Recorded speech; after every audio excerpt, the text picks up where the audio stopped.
the 3rd of September, a special press conference was held by the Russian Embassy in Colombo and the Russian Cultural Center to commemorate the 120th anniversary of Russia's first state news agency, TASS, and in anticipation of the International Day of Journalist Solidarity. The event brought together journalists from print, TV, and radio to discuss key global issues, including the ongoing conflict in Ukraine, the impact of sanctions on global food security, and the crucial role of journalism in today's world. Following this significant event, we now bring you two brief but insightful interviews with His Excellency Levan Jagarian, Russian Ambassador to Sri Lanka, where we explore opportunities for economic cooperation between Russia and Sri Lanka, Russia's role in combating global health threats, and their measures to enhance cybersecurity. Then, we spoke to Maria Popova, First Secretary of the Russian Embassy and Director of the Russian Cultural Center in Colombo, who shares Russia's initiatives to foster cultural exchange with Sri Lanka. Let's have a listen. We have with us the Ambassador of the Russian Federation to Sri Lanka, His Excellency Levan Jagarian. I hope I got your name right. Yes, very right. Yeah, thank you. So despite the ongoing conflict, Your Excellency, are there any opportunities for increased economic cooperation between Russia and Sri Lanka? We are ready for all kind of cooperation with your beautiful country. We are ready for it. We are just ready for all proposals, and I work closer to your government, and we are ready to consider any proposals. Perfect. Yeah. And how is Russia contributing to global efforts to combat diseases like we did face a pandemic like COVID-19? So what about the other emerging health threats? We help many countries with masks, with medicine, the countries in Africa, in any other countries, and we were among the first countries. We just were producing vaccine Sputnik, and we just sent it to many countries.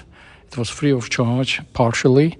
But, there was a false propaganda against Sputnik from some Western countries. But anyway, it was very helpful, unlike some other vaccines.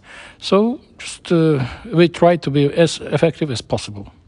Finally, Your Excellency, concerns about cyber attacks have increased in the recent years. So what measures is Russia taking to ensure cybersecurity and prevent cyber attacks? It's a very serious problem because terrorists and criminals are using this leverage for their terrorist acts. We try to combat against this, we are cooperating with many countries. First of all, CIS countries, with our partners, with our friends, with our allies, and we are open for all kind of cooperation with it. Thank you very much, Your Excellency. Thank you very much, and you're very welcome here.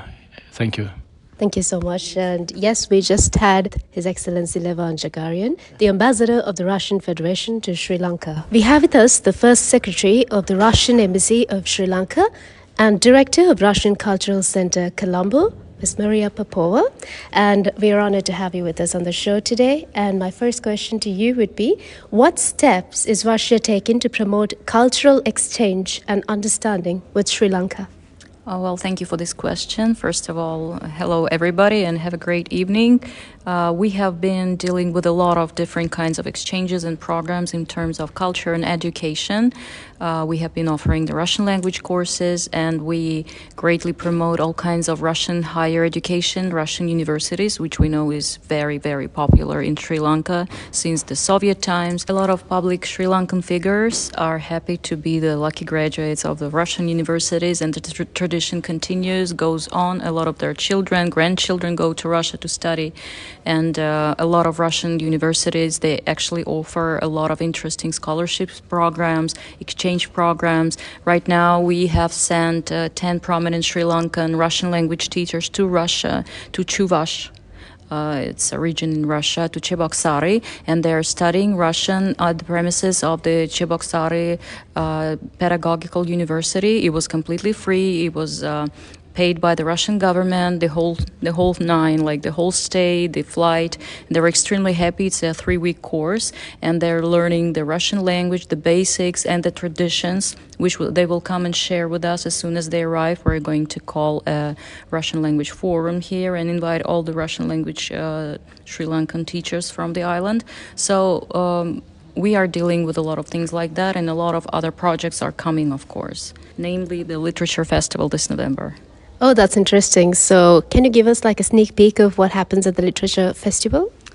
Usually, it's a grand event. It's held annually at the Russian House. It's very, very popular. People from all over the island are coming: poets, writers, prose writers, translators, interpreters.